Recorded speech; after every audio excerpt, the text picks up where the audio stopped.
येशू ख्रिस्तामध्ये तुम्हाला नव्याने निर्माण केलेलं आहे. दुसरे कोरिंथियस पत्र 5:17 वचन. म्हणून जर कोणी ख्रिस्ताच्या ठायी असेल तर तो नवी उत्पत्ती आहे. जुने ते होऊन गेले, पहा ते नवे झाले आहे. बघा, बायबल सांगतं ख्रिस्तामध्ये तुम्ही आणि मी कोण आहोत? मला येशू ख्रिस्तामध्ये मी नवीन उत्पत्ती आहे. आमेन. आपण कोण आहोत? कोण आहोत? हा, पुढे ते काय करतात?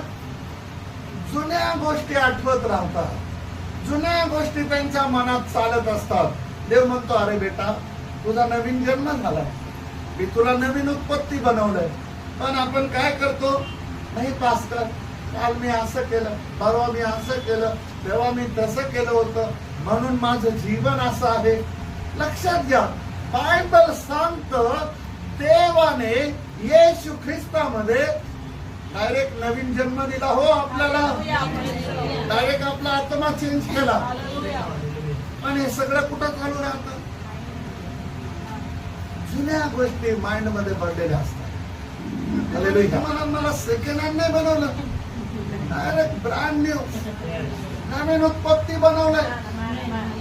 पण काही लोकांचं काय जुनं आत्मा नवीन झालेलं तारण होत, तेव्हा देवाने आपल्याला ब्रँड न्यू बनवलं. आमेन. हालेलुया. Brand new. यस, पुढं